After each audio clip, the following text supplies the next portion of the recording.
ایک عورت بھی اللہ کی بہت خوبصورت اور حسین تخلیق ہے، موتیوں سے بھی بڑھ کے قیمتی ہے، اور اللہ نے اس کو جو حسن دیا ہے وہ سب کے لیے نہیں ہے.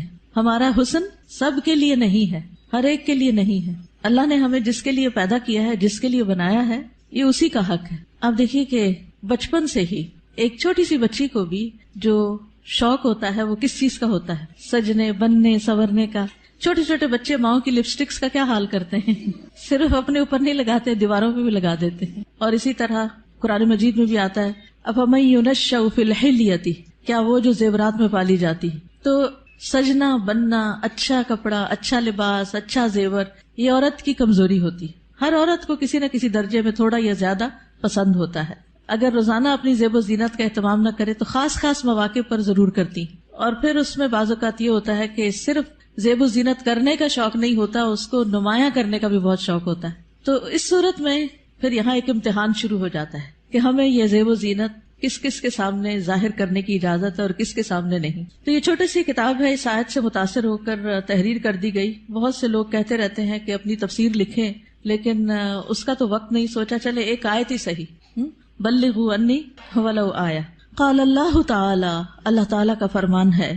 جب اللہ تعالیٰ کوئی بات فرماتے ہیں تو پھر کیا کرتے ہیں، کیسے سنتے ہیں؟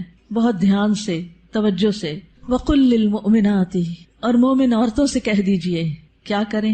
اپنی نگاہیں نیچی رکھیں، یعنی اپنی نگاہوں کی حفاظت کریں، اور اپنی شرم گاہوں کی حفاظت کریں، اور اپنی زینت ظاہر نہ کریں، اپنی خوبصورتی نمایاں نہ کریں سوائے اس کے جو خود ظاہر ہو جائے، اور اپنے سینوں پر اپنی اوڑھنیاں ڈالے رکھیں، اور اپنی زینت ظاہر نہ کریں سوائے اپنے شوہروں کے، یا اپنے باپ کے، یا اپنے شوہروں کے باپ کے، یا اپنے بیٹوں کے، یا اپنے شوہروں کے بیٹوں کے، یا اپنے بھائیوں کے، یا اپنے بھائیوں کے بیٹوں کے، یا اپنی بہنوں کے بیٹوں کے، یا اپنی عورتوں کے، یا اپنے غلاموں کے، یا وہ زیر دست مرد جو کسی اور قسم کی رغبت نہ رکھتے ہوں، یا وہ بچے جو عورتوں کی پوشیدہ باتوں سے ابھی واقف نہ ہوئے ہوں، اور اپنے پاؤں زمین پر مار کر نہ چلیں کہ ان کی پوشیدہ زینت لوگوں کو معلوم ہو جائے. اور اے مومنو، تم سب مل کر اللہ سے توبہ کرو تاکہ تم کامیاب ہو جاؤ. یعنی اس حکم کی کہیں نہ کہیں جو خلاف ورزی ہوتی ہے اس پر توبہ کرو تاکہ کامیاب ہو سکو. اس سے پتہ یہ چلتا ہے کہ اگر اس حکم کی خلاف ورزی کی گئی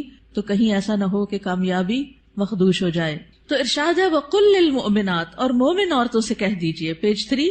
مومنات کون ہوتی ہیں؟ جو ایمان لانے والیاں ہیں، اللہ اور اس کے رسول محمد صلی اللہ علیہ وسلم کا حکم دل سے مان لینے والیاں، ماننے کے بعد ان احکامات پر عمل کرنے والیاں، اللہ سے اپنی محبت کے دعوے کو سچ کر دکھانے والیاں.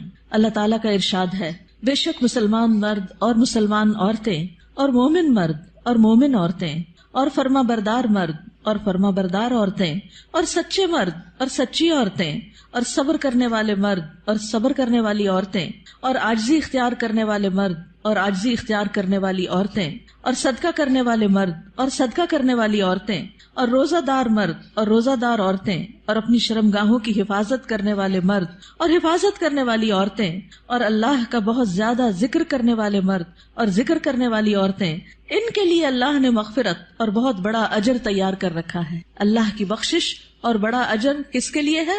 ان صفات کے حامل مومن مردوں اور عورتوں کے لیے.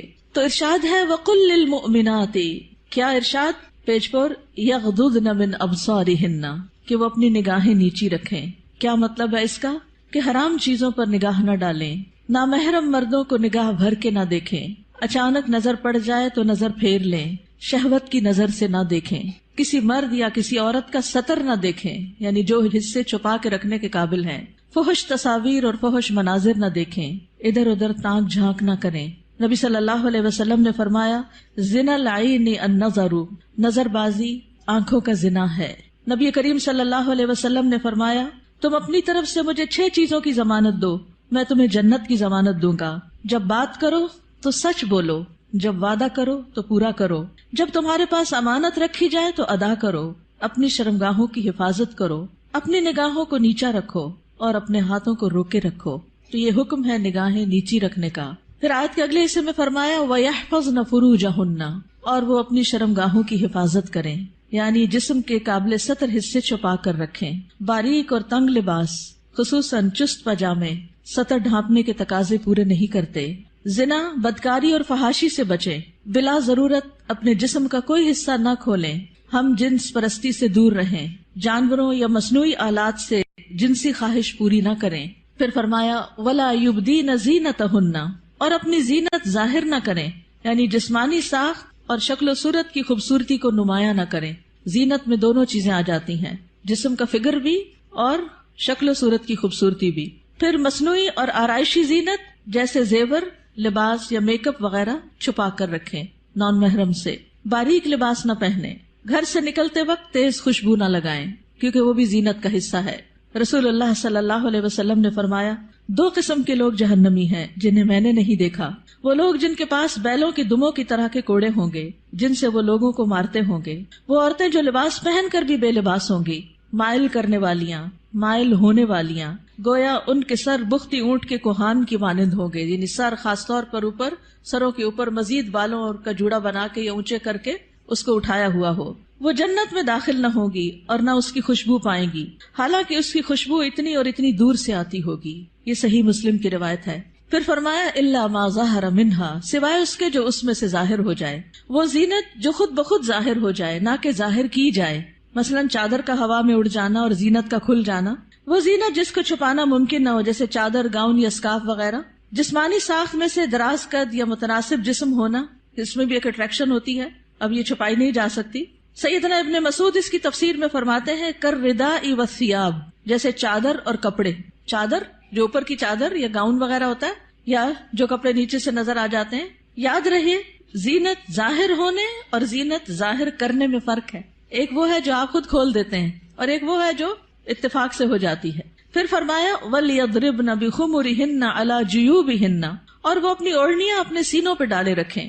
خمار یعنی سر کے کپڑے یا دوپٹے سے خواتین سر، بال، کان، گردن اور سینہ ڈھانپ کر رکھیں، کیونکہ کچھ خواتین جب اسکارف پہنتی ہیں تو اس کو اتنا زیادہ اسٹرولر کی طرح لپیٹنا شروع کر دیتی ہیں کہ وہ بعض اوقات تو گلے کا کچھ حصہ بھی نظر آ رہا ہوتا ہے اور سینہ تو پورا کھل جاتا ہے۔ بعض ایک پلو اوپر کر کے نقاب بنا لیتی ہیں، ان کا آدھا سینہ نظر آ رہا ہوتا ہے، یعنی آدھا ڈھانکا ہوا ہوتا ہے، آدھا نمایاں ہوتا ہے، وہ اور زیادہ اٹریکٹیو ہو جاتا ہے، زیادہ توجہ کھینچنے لگتا ہے۔ تو اس لیے اللہ کا حکم ہے کہ عورت اپنے سینے کے حسن کو چھپا کر رکھے مردوں سے، کیونکہ یہ مرد کے لیے ایک فتنہ بن جاتا ہے۔ باریک دوپٹہ جس میں سے بال اور گردن جھلک رہے ہو وہ نہ اوڑھیں۔ زمانہ جاہلیت میں عورتیں پردے کا اہتمام نہیں کرتی تھیں، بلکہ جب کوئی عورت مردوں کے پاس سے گزرتی تو اپنے سینے کو کھول کے گزرتی۔ بسا اوقات وہ اپنی گردن، بالوں کی مینڈیاں اور کانوں کی بالیاں تک ننگا کر لیتی تھی۔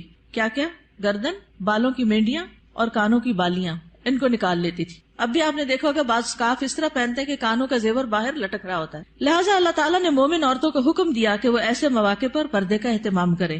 سیدہ عائشہ فرمایا کرتی تھی جب یہ آیت نازل ہوئی وَلْيَضْرِبْنَ بِخُمُرِهِنَّ عَلَى جُيُوبِهِنَّ، تو ان سب نے اپنے تہ بندوں کو کناروں سے پھاڑ کر ان کی اوڑھنیاں بنا لی، یعنی جو نیچے تہ بند ہوتا ہے نا، جو نیچے پہنتے ہیں شلوار کی طرح، تو انہوں نے کیا کیا کہ اور اگر کپڑا نہیں ملا سر کا اس طرح چادر بنانے والا تو انہوں نے انہی کو ہی ذرا صحیح کر کے، یعنی اس کے کنارے وغیرہ کاٹ کے اس کو چادر کی شکل دے دی۔ پھر فرمایا وَلَا يُبْدِينَ زِينَتَهُنَّ إِلَّا، اور وہ اپنی زینت ظاہر نہ کریں مگر اپنے شوہروں کے لیے۔ آگے آ رہا ہے پسندیدہ اور مطلوب ہے کہ شوہر کے سامنے ہر طرح کی زینت کا اظہار کریں، سارا شوق یہاں پورا کریں، ٹھیک ہے۔ عورت اپنے شوہر کے سامنے حد درجہ اظہار زینت کر سکتی، جتنی کرنا چاہیں کریں، جو کہ کسی دوسرے کے سامنے نہیں کر سکتے۔ یا اپنے باپوں کے لیے، باپوں میں کون کون آتا ہے؟ باپ، دادا، پردادا، نانا، پرنانا، اوپر تک آبا و اجداد جو بھی ہوں۔ رسول اللہ صلی اللہ علیہ وسلم نے ایک نیک عورت کے بارے میں فرمایا بہترین عورت وہ ہے کہ جب تم اسے دیکھو تو تمہیں خوش کر دے۔ تو شوہر کس طرح خوش ہوگا؟ جب آپ اچھے کپڑے پہنیں گے، اچھا لباس کے ساتھ اچھا زیب و زینت، زیور، میک اپ وغیرہ میں ہوں گے۔ لیکن بہت سی خواتین گھر میں تو کھانا پکاتے پکاتے کپڑوں میں اس قدر کھانے کی اسمیل آ جاتی ہے اور کچن میں پسینے سے برا حال ہو جاتا ہے، اور پھر جب شوہر گھر آتا ہے تو اسی حال میں استقبال کرتی، اور پھر جب شوہر کو کھانا وغیرہ دے کے فارغ ہو کے جب اپنی سہیلی یا کہ بازار جانا ہوتا ہے تو نہا دھو کے میک اپ وغیرہ کر کے نکل جاتی ہے، کیونکہ اب شوہر آ گیا گھر میں، وہ بچے سنبھالے گا، ہم ذرا آؤٹنگ پہ جائیں۔ تو یہ بالکل الٹ ہے اس حکم کے جو ہمیں دیا گیا۔ فرمایا بہترین عورت وہ ہے کہ جب تم اسے دیکھو تو تمہیں خوش کر دے، جب تم اسے کوئی حکم دو تو تمہاری اطاعت کرے، اور تمہاری غیر موجودگی میں اپنے نفس اور تمہارے مال کی حفاظت کرے۔ یا اپنے شوہروں کے باپ کے لیے، شوہر کا باپ جیسے سسر، شوہر کا نانا، شوہر کا دادا، شوہر کا پرنانا، شوہر کا پردادا، اوپر تک آباء و اجداد. یا اپنے بیٹوں کے لیے، بیٹوں میں بیٹے، پوتے، پڑپوتے، نواسے، پڑنواسے، نیچے تک سب آ جاتے ہیں. یا اپنے شوہروں کے بیٹوں کے لیے، شوہر کے پوتے، شوہر کے نواسے، نیچے تک یعنی ستیلے بیٹے بھی. اس میں شوہر کے بیٹے اور ان کے آگے بچوں کے بچے بھی سب آ جاتے ہیں. یا اپنے بھائیوں کے لیے، سگے بھائی، ستیلے بھائی، رضائی بھائی، تینوں اس میں شامل ہیں. یا اپنے بھائیوں کے بیٹوں کے لیے، سگے بھائیوں کی اولاد، ستیلے بھائیوں کی اولاد، رضائی بھائیوں کی اولاد یعنی بھتیجے، بھتیجوں کے بیٹے، پوتے وغیرہ. یا اپنی بہنوں کے بیٹوں کے لیے، سگی بہنوں کی اولاد، ستیلی بہنوں کی اولاد، رضائی بہنوں کی اولاد یعنی بھانجے، بھانجوں کے بیٹے، پوتے وغیرہ. یا اپنی عورتوں کے لیے، قابل اعتماد اور باکردار عورتیں. نبی کریم صلی اللہ علیہ وسلم نے فرمایا لا تباشر المرأة المرأة، پہلی تاپت پیش ہے، ٹھیک کر لیجئے. لا تباشر المرأة المرأة فتنعتها لزوجها كأنه ينظر إليها، کوئی عورت کسی عورت کے جسم کے ساتھ جسم نہ لگائے. بعض اوقات لوگ حق کر رہی ہوتی ہیں لڑکیاں ایک دوسرے کو تو اتنا زیادہ چپک جاتی ہیں ایک دوسرے سے، یہ بھی درست نہیں. اور پھر اس طرح بھی کہ وہ اپنے شوہر سے اس کا حلیہ بیان کرے، یعنی جس طرح وہ فیل کرے اس عورت کو، پھر گھر جا کے اپنے میاں کو اس کی ساری تعریف کر کے بتائے کہ گویا وہ اسے دیکھ رہا ہے. یا تمہارے دائیں ہاتھ جن کے مالک ہوئے، لونڈیاں اور غلام مراد ہیں یہاں، لیکن جو گھریلو ملازمین ہیں یہ لونڈی غلام میں شامل نہیں ہوتے، ان سے احتیاط برتنی چاہیے. گھریلو مرد ملازمین کے ساتھ گفتگو میں محتاط رویہ اختیار کریں، جیسے ڈرائیور ہو، چوکیدار ہو، ان کے ساتھ بہت ہنس ہنس کے بات کرنے کی ضرورت نہیں. مذکورہ والا تمام رشتوں کے سامنے زینت کا اظہار کرتے ہوئے ان کے مقام اور احترام کو پیش رکھیں. جوان بچوں کے سامنے سینہ اور گریبان کھولنے میں احتیاط برتیں، یعنی ان میں سے جو بھائی جوان ہیں یا بیٹے جوان ہیں یا پوتے وغیرہ، تو ان کے سامنے اپنے سینے کو بہت نمایاں نہ کریں اور اسی طرح اپنے سطر کو چھپا کر رکھیں. سیدنا انس بیان کرتے ہیں کہ نبی کریم صلی اللہ علیہ وسلم فاطمہ رضی اللہ تعالی عنہا کے لیے غلام لائے جو آپ نے ان کو ہبہ کر دیا.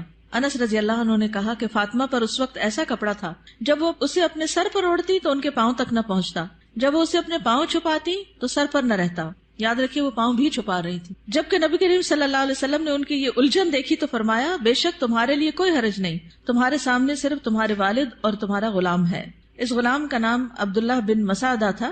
یہ فزاری تھے، سخت سیاہ فام. سیدہ فاطمہ نے انہیں پرورش کر کے آزاد کر دیا تھا رضی اللہ تعالی عنہا. اب التابعین غیر اولی الاربۃ من الرجال، یا پیروی کرنے والے غیر حاجت مند مرد، یعنی یہ کون سے مرد ہیں جن سے پردے میں نرمی اختیار کی جا سکتی ہے؟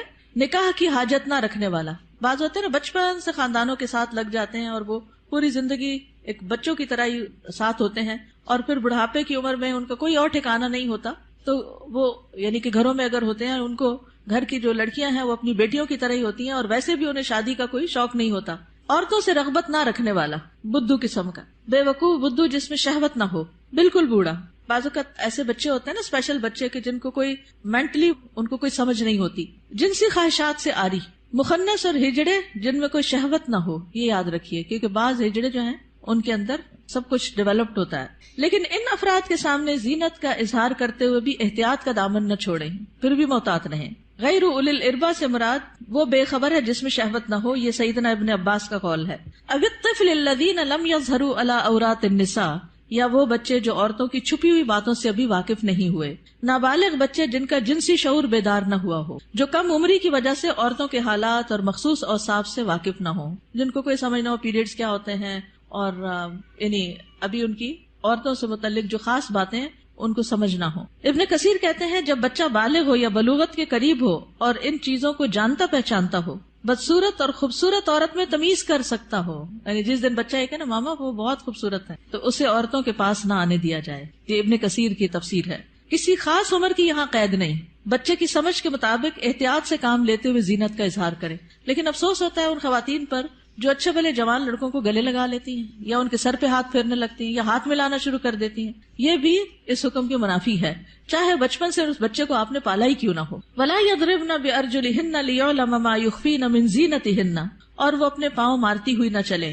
کہ جو وہ اپنی زینت میں سے چھپاتی ہیں اس کو جان لیا جائے. یعنی مردوں کو متوجہ کرنے والی چال نہ چلے، یعنی چلتے ہوئے بھی ایک وقار کا خیال رکھیں. جھنکار والی پازیب نہ پہنے، یعنی پاؤں کا زیور ایسا کہ جو چھن چھن کرے اور بازار میں دوسروں کو متوجہ کرے وہ نہیں پہنے. باہر گھر میں پہن سکتے ہیں. آواز پیدا کرنے والا جوتا استعمال نہ کرے، یعنی جیسے بہت ہائی ہیل پہن کے پھر وہ ٹک ٹک ٹک سے سب متوجہ ہو جاتے ہیں، اس سے بھی بچیں. تیز خوشبو استعمال نہ کریں. ابن کثیر کہتے ہیں اس ممانعت میں ہر وہ چھپی ہوئی زینت داخل ہے جو حرکت کرنے سے ظاہر ہو جائے. اسی ضمن میں عورت کو خوشبو لگا کر باہر نکلنے سے بھی منع کیا گیا ہے کہ لوگ اس کی خوشبو محسوس کریں. زمانہ جاہلیت میں رواج تھا کہ عورت جب راستے میں چلتی اور اس نے پاؤں میں پازیب پہنی ہوتی جس کی آواز سنائی نہ دیتی تو وہ اپنے پاؤں زمین پر اس طرح مارتی جس سے مردوں کو پازیب کی جھنکار سنائی دیتی. تو اللہ تعالیٰ نے مومن عورتوں کو ایسا کرنے سے منع کر دیا.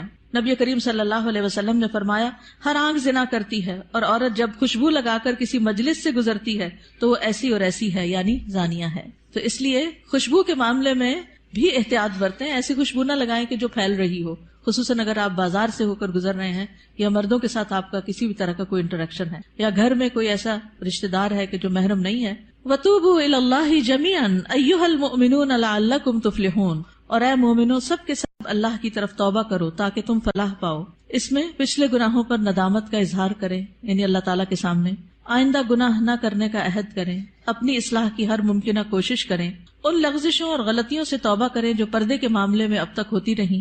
آئندہ زندگی کے لیے اپنے طرز عمل کی اصلاح ان ہدایات کے مطابق کر لیں جو اللہ اور اس کے رسول صلی اللہ علیہ وسلم نے دی ہیں. اللہ تعالیٰ کا ارشاد ہے وَهُوَ الَّذِي يَقْبَلُ التَّوْبَةَ عَنْ عِبَادِهِ وَيَعْفُو عَنِ السَّيِّئَاتِ وَيَعْلَمُ مَا تَفْعَلُونَ. اور وہی ہے جو اپنے بندوں کی توبہ قبول کرتا ہے اور ان سے درگزر فرماتا ہے اور وہ جانتا ہے جو تم عمل کرتے ہو. دیگر محارم حقیقی چچا اور ماموں بھی محرم ہیں کیونکہ بھتیجی اور بھانجی سے نکاح نہیں کیا جا سکتا. رضائی رشتے بھی نسبی رشتوں کی طرح محرم ہیں، ان کے سامنے بھی زینت کا اظہار جائز ہے. اللہ تعالیٰ کا ارشاد ہے تم پر تمہاری مائیں اور تمہاری بیٹیاں اور تمہاری بہنیں اور تمہاری پھپھیاں اور تمہاری خالائیں اور بھائی کی بیٹیاں اور بہنوں کی بیٹیاں حرام کر دی گئی ہیں. رسول اللہ صلی اللہ علیہ وسلم نے فرمایا بے شک اللہ نے رضاعت سے بھی ان رشتوں کو حرام کر دیا جن کو نسب سے حرام کیا گیا. حجاب مسلمان عورت کی شناخت ہے. مسلمان عورت حجاب سے پہچانی جاتی ہے، وہ دوسروں سے الگ ہو جاتی ہے. اللہ تعالیٰ کا ارشاد ہے اے نبی اپنی بیویوں اور بیٹیوں اور مومن عورتوں سے کہہ دیجئے، بیویاں بیٹیاں اور مومن عورتیں سب کی سب وہ اپنے چادروں کے پلو اپنے اوپر لٹکا لیا کریں. اس طرح زیادہ توقع ہے کہ وہ پہچان لی جائیں، یعنی حجاب کی وجہ سے پہچان لی جائیں، نہ کہ حجاب اتار کے پہچان لی جائیں. حجاب اتار کے تو ایک عورت عام عورت کی طرح ہی لگے گی نا، تو ایذا نہ دی جائیں. اور اللہ بہت بخشنے والا بے حد رحم کرنے والا ہے. یہ ایذا کون سی ہے؟ سیکسول ہراسمنٹ، کہ جب عورت کسی مرد کو اٹریکٹ کرتی ہے تو پھر وہ اس کے پیچھے آتا ہے اور اس کو نقصان دینا چاہتا ہے. مردوں سے بھی خطاب کیا گیا. نظر اور شرمگاہ کی حفاظت کا حکم صرف عورتوں کے لیے نہیں بلکہ مردوں کے لیے بھی ہے. اللہ تعالیٰ کا ارشاد ہے مومن مردوں سے کہہ دیجئے اپنی نگاہیں نیچی رکھیں اور اپنی شرمگاہوں کی حفاظت کریں، یہ ان کے لیے پاکیزہ تر ہے. بے شک اللہ خبر رکھنے والا ہے اس کی جو وہ کرتے ہیں. یعنی اللہ سبحانہ وتعالیٰ کو سب پتا ہے کہ وہ نگاہیں نیچی رکھتے ہیں یا نہیں رکھتے. سیدنا جریر بن عبداللہ سے روایت ہے، وہ کہتے ہیں میں نے رسول اللہ صلی اللہ علیہ وسلم سے اچانک نظر پڑ جانے کے بارے میں سوال کیا تو آپ صلی اللہ علیہ وسلم نے مجھے حکم دیا کہ میں اپنی نظر پھیر لوں. یعنی اگر کسی عورت پر نظر پڑ جائے تو پھر اس کو دوسری طرف پھیر لوں. نظر کی حفاظت دراصل شرمگاہ کی حفاظت ہے. جس نے اپنی نظر کو آزاد چھوڑ دیا اس نے اسے ہلاکت کے گڑھے میں ڈال دیا، اور نظر ہی عام حادثات کی اصل ہے جو انسان کو پہنچتے ہیں.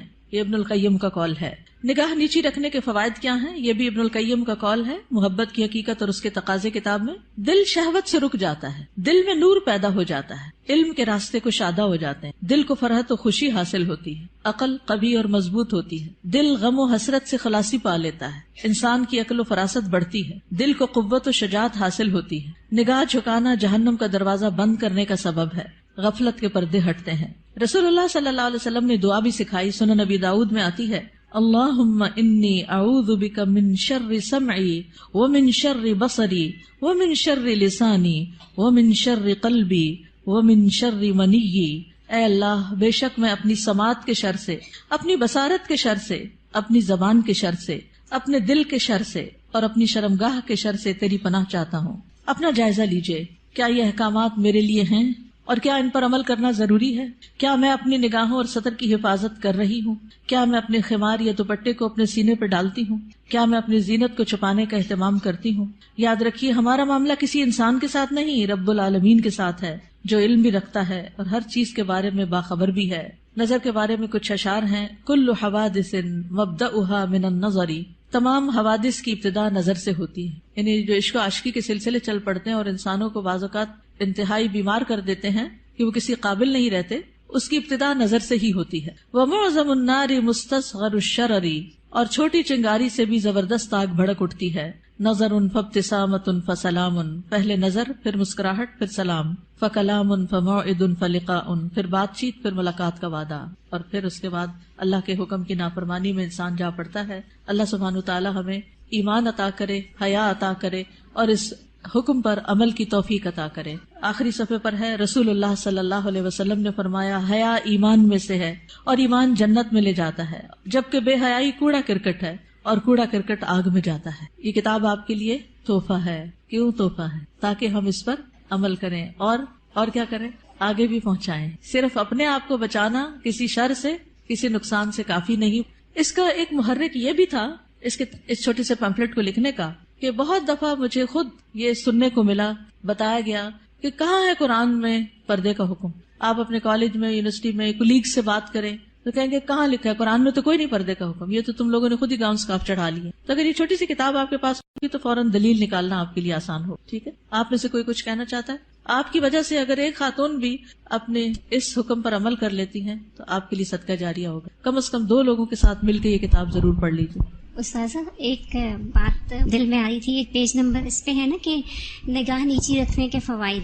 تو جیسے اس میں سارے فوائد لکھے ہوئے ہیں کہ دل میں نور ہوتا ہے اور علم کے راستے کشادہ ہو جاتے ہیں، غم سے چھٹکارا مل جاتا ہے، عقل قوی ہوتی ہے، غفلت کے پردے ہٹتے ہیں، جہنم سے انسان بچا. تو دیکھیں ایک راستہ کھول کے نا نظر کو بہکانے والا شیطان نے ہمارے لیے کتنے راستے بند کر، تو اس پہلا جو راستہ ہے اس کو وہیں اگر ہم بند کر دیں نا تو ہم پھر آگے انشاءاللہ یہ سارے راستے خود بخود کھل جائیں. بالکل. اور اس میں آپ دیکھیے کہ بہت سی ایسی خواتین کے مسائل، بہت سی لڑکیوں کے مسائل، اچھی بھلی سمجھدار لڑکیوں کے مسائل، اور خصوصاً اب موبائل کی وجہ سے اور ویڈیو چیٹنگ کی وجہ سے جو مسائل پیدا ہو رہے ہیں، اور تصویر کا اتنا فتنہ عام ہے کہ ہر چیز ہی کی تصویر بن بن کے شیئر کی جا رہی ہے، اس کی وجہ سے یہ مسائل اور بھی زیادہ بڑھ گئے ہیں. اور بعض اوقات انسان ایسے فساد میں جا پڑتا ہے کہ جو اس کی عقل پہ بھی پردہ ڈال دیتا ہے، پھر اس میں نہ اپنی عزت کی پرواہ ہوتی ہے، نہ ماں باپ کی، نہ کسی دین کی، اور نہ کسی اور کی. تو اس لیے بہت ضروری ہے کہ اس چیز کو عام کیا جائے اور لڑکیوں کو اس فتنے سے بچایا جائے. جی ستیلے بھائی محرم ہوتے ہیں. نمازوں میں خشوع کا مسئلہ ہر ایک کو رہتا ہے، تو نگاہ کی حفاظت سے نمازوں میں بھی خشوع آتا ہے. کوشچن ہے جیسے سعودی عرب میں وہ لوگ آنکھوں کا بھی پردہ کرتے ہیں، اور یہی ہے کہ آپ نے جیسے آیت پڑھی، اس کا ترجمہ پڑھا ہے، تو اس کا ترجمہ یہی ہوتا ہے کہ لٹکایا جائے کپڑا. تو وہ لوگ اس طرح کہتے ہیں کہ آنکھ کا پردہ وہ پٹا اس طرح کرتے ہیں کہ آنکھوں تک آتا ہے. تو اس میں آپ کیا کہیں گے؟ اور دوسرا یہ کہ ان کا جو گاؤن ہے وہ پاؤں کے نیچے تک ہوتا ہے، کیا یہ حالات؟ جی گاؤن نیچے تک ہونا چاہیے، ٹخنے ننگے نہیں ہونے چاہیے. اور ابھی زمین کو جو ٹچ کر رہا ہوتا ہے. جی تو آنکھ کے پردے میں آپ کیا کہتے ہیں اس میں؟ جس طرح وہ لوگ کرتے ہیں، جی جتنا انسان اپنے آپ کو ڈھانک سکے اتنا ہی بہتر ہے. مطلب وہ لوگ پلہ جو ہے اوپر کر کے کرتے ہیں، لیکن ہمارے یہاں ایسا کوئی دیکھیے ہمارے یہاں بھی جب میں چھوٹی ہوتی تھی تو اس وقت جو نقاب ہوتا تھا وہ پورے جارجٹ کے کپڑوں کا وہ نیچے ڈالتے تھے. میں خود یونیورسٹی میں، پنجاب یونیورسٹی میں جب میں پڑھتی تھی تو میرے اپنے نقاب اسی طرح کا لگا ہوا تھا، اور جو ینگ ٹیچرز ہوتے تھے ان کی کلاس میں پورا ڈال کے بیٹھتی تھی، سامنے نہیں دیکھتی تھی. یہ پیج نمبر 4 پہ نا لاسٹ میں ہے، یا غضضن من ابصارہن، بالکل لاسٹ میں، اور اپنے ہاتھوں کو روکے رکھو. یہ مجھے تھوڑا سا یعنی یہ حدیث ہے نا جس میں بہت سی چیزوں کے روکنے کی بات ہے.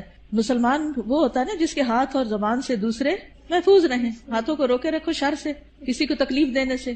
خاص طور پر عورتوں کو سوچنا چاہیے اس موقع پر. چلے آپ نے ہاتھ کا ذکر کر ہی دیا، وہ مائیں اللہ کو کیا حساب دیں گی جو بات بے بات پر اور شوہر سے بھی ناراضگی اور کسی اور کے ساتھ بھی جو انبن ساس کا بھی غصہ سارا بچوں پہ نکالتی، بات بات پہ بچوں کی پٹائی کرتی ہیں. آج ہی ایک بچی نے مجھے تقریباً 7 منٹ کا میسج بھیجا جس میں رو رو کے وہ ذکر کر رہی تھی کہ میں بچپن سے اپنی ماں سے کس طرح پٹتی آ رہی ہوں، کہ اگر اس کے ہاتھ میں ڈنڈا ہے تو اس نے ڈنڈا مار دیا، ہتھوڑی ہے تو ہتھوڑی مار دی، دیگچا ہے تو دیگچا مار دیا، اور چھوٹی موٹی گالیاں بھی نہیں.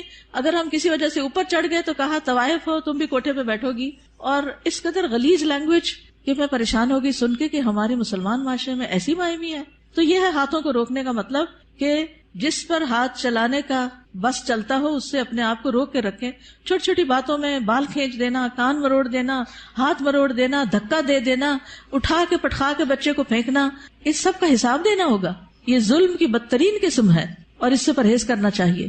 چلیے آج کے دن سیٹرڈے کو ہم فقہ القلوب پڑھتے ہیں، اور میرا بالکل دل نہیں چاہتا کہ ہم فقہ القلوب کو چھوڑ دیں، کیونکہ اس کتاب سے میں نے بہت کچھ سیکھا ہے اور یہ بہت زیادہ ایمان کو بڑھانے والی ہے. تو برکت کے لیے تھوڑا سا آپ سب کے ساتھ بھی شیئر کرتی ہوں تاکہ آپ بھی اس کو شروع کر لیں. کیونکہ فقہ القلوب جو ہے وہ قلب سے تعلق رکھتی ہے، اور جب تک قلب کی اصلاح نہ ہو تو باقی اعضاء کی ہو نہیں سکتی. پیج 719. کچھ لوگ پچھلے سال آپ میں سے ہمارے ساتھ فقہ القلوب میں شریک ہوتے تھے اور پھر وہ چلے گئے تو ان کا فقہ القلوب بھی چھوٹ گیا. تو میں چاہوں گی کہ وہ دوبارہ سے شروع کر لیں، اور جو ساتھ چلتے رہے وہ تقریباً 100 پیجز تو سال میں میرے خیال ہو ہی گئے ہیں. فل ایمان محلہ القلب، تو ایمان کا مقام دل ہے. وَإِذَا دَخَلَ فِيهِ جَاءَ بِكُلِّ خَيْرٍ، جب ایمان دل میں داخل ہو جاتا ہے تو ہر طرح کی خیر لے آتا ہے، پھر خیر پھوٹ پڑتی ہے. وَإِذَا لَمْ يَدْخُلِ الْإِيمَانُ فِي الْقَلْبِ، اور جب ایمان دل میں داخل نہیں ہوتا، فَلَا فَائِدَةَ مِنَ الْعَمَلِ مَعَهُ، تو کوئی فائدہ نہیں ہوتا اس کے ساتھ عمل کرنے کا. جب تک ایمان دل میں نہیں، عمل بے فائدہ ہے، اوپر اوپر کے کیے ہوئے کام بیکار ہیں. فَالْمُنَافِقُونَ كَانَ إِيمَانُهُمْ بِأَلْسِنَتِهِمْ فَلَمْ يَنْفَعْهُمْ، جیسے منافق تھے تو ان کا ایمان ان کی زبانوں پر تھا تو ان کو اس ایمان نے کچھ فائدہ نہ دیا. وَكَانُوا يُصَلُّونَ مَعَ الْمُسْلِمِينَ، وہ مسلمانوں کے ساتھ نماز پڑھتے تھے. فَلَمْ يَنْفَعْهُمْ ذَلِكَ، تو اس نماز نے ان کو کوئی فائدہ نہیں دیا. بل ہم فی الدرک الاسفل من النار، بلکہ وہ آگ کے سب سے نچلے گڑھے میں ہیں. یقولون بألسنتہم ما لیس فی قلوبہم، وہ اپنی زبانوں سے وہ کہتے ہیں جو ان کے دلوں میں نہیں، یعنی ایمان دلوں میں نہیں اترا. ولفظ الایمان شیء وصورت الایمان شیء، لفظ ایمان ایک چیز ہے اور صورت ایمان ایک اور چیز ہے. وعلم الایمان شیء، اور ایمان کا علم ایک اور چیز ہے. تو لفظ، صورت اور علم تینوں الگ الگ ہیں. لیکن حقیقت الایمان شیء اعظم من ھذا کلہ، لیکن حقیقت الایمان ان سب سے بڑی چیز ہے. وکل شیء یصنع فی مکان ومکان تجریبہ فی مکان آخر کالسیارہ والقلم ونحوہما، ہر چیز بنائی جاتی ہے ایک جگہ پر، یعنی ایک پین کی فیکٹری ہے، ایک کار کی فیکٹری ہے. ومکان تجریبہ، اور اس کی جو تجربہ گاہ ہے وہ کسی اور جگہ پر ہے، یعنی وہ چلائی کہیں اور جاتی ہے. کالسیارۃ، جیسے کار بنتی کہاں ہے؟ کار فیکٹری میں، اور چلتی کہاں ہے؟ سڑک پر. قلم بنتا کہاں ہے؟ فیکٹری میں، اور چلتا کہاں ہے؟ کاغذ پر. ونحوہما، اور اسی طرح. وکذالک علم الایمان لہ مکان، اسی طرح ایمان کے علم کی بھی ایک جگہ ہے. ومکان معرفتہ وتجریبہ لہ میدان آخر، اور اس کی پہچان کی جگہ اور اس کے تجربے کی جگہ ایک اور ہے.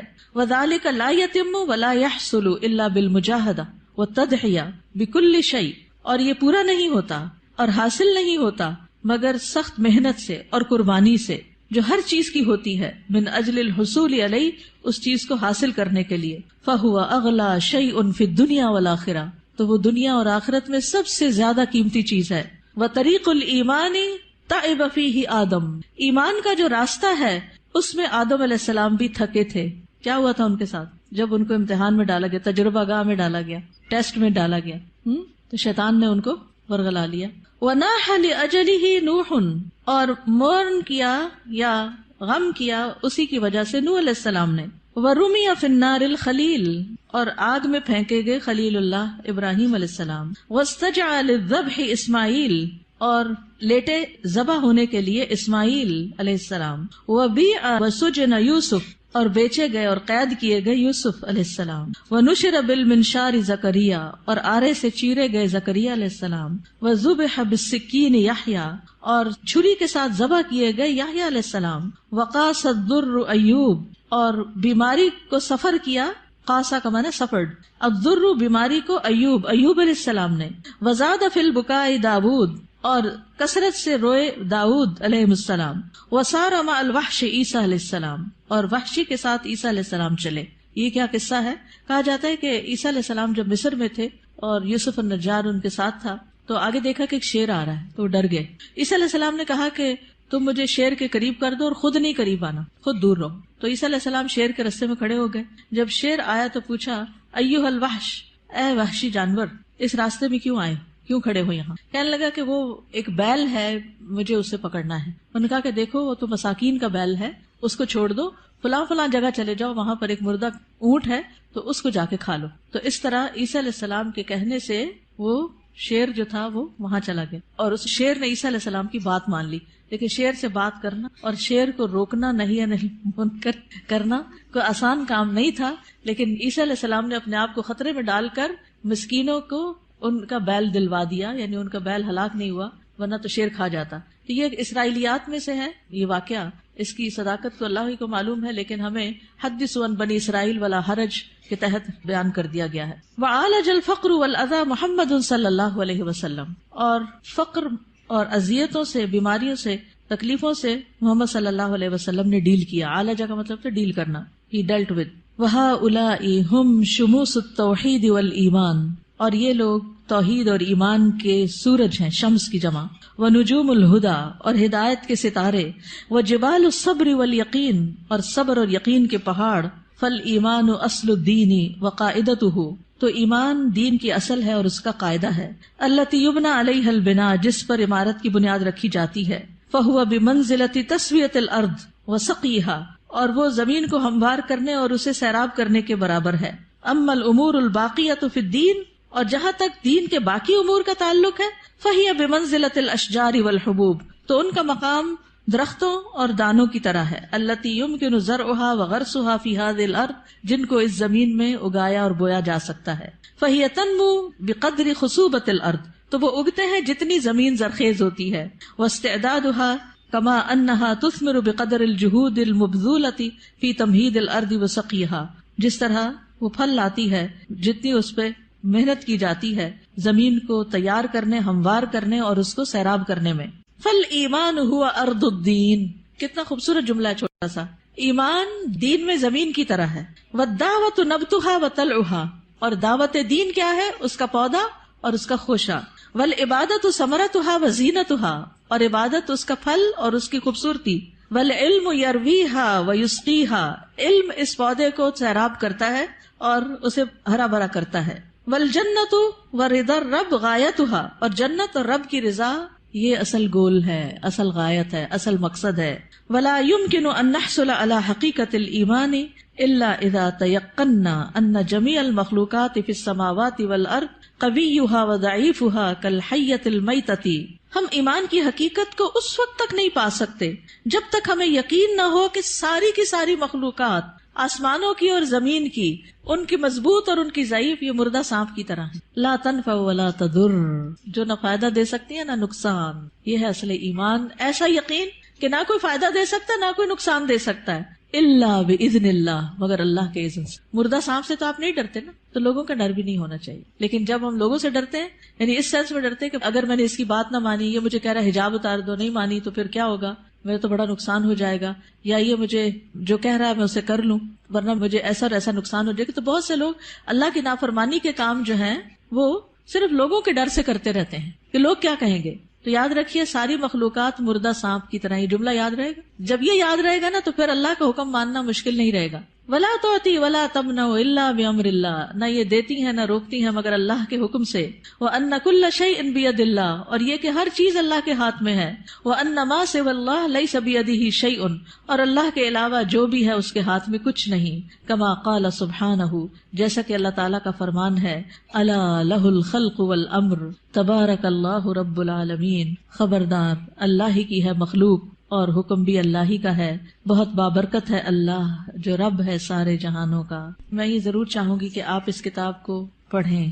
اگر آپ کہنے کہ اس کانوکیشن کی کوئی نصیحت ہمیں کر دیں تو میں یہی کہوں گی کہ فقہ القلوب کو شروع سے پڑھنا شروع کر دیں, تو ساری نصیحتیں آپ کو مل جائیں گی. اور یہ دراصل ایمان کو مضبوط کرنے والی کتاب ہے. کیا ہے؟ اور اگر ایمان مضبوط ہو جائے تو کیا ہوتا ہے, عمل آسان ہو جاتا ہے, انسان مضبوط ہو جاتا ہے. اور اس میں آپ دیکھیے یہاں پر اگلی جو بات ہے بڑی دلچسپ ہے. وہ کہتے ہیں کہ ایمان کی جو قوت ہے نا وہ دل میں ظاہر ہوتی ہے جیسے ایک بندوق کی گولی ہوتی. تو جب وہ اپنی اصل جگہ پر آ جاتی ہے تو پھر اس سے بہت کچھ ہوتا ہے, اور اگر وہ اپنی اصل جگہ پر نہیں تو کچھ بھی نہیں ہوتا, وہ کہیں بھی پڑی رہتی ہے, ایک شیشے کی گولی ہے بس. تو ایمان جب تک دل میں نہیں آتا, زبان پہ رہتا ہے تو فائدہ نہیں دیتا. تو ایمان کو لانا ہے دل میں, اور دل میں آئے گا علم کے ساتھ, اور علم کے لیے ضروری ہے فقہ القلوب.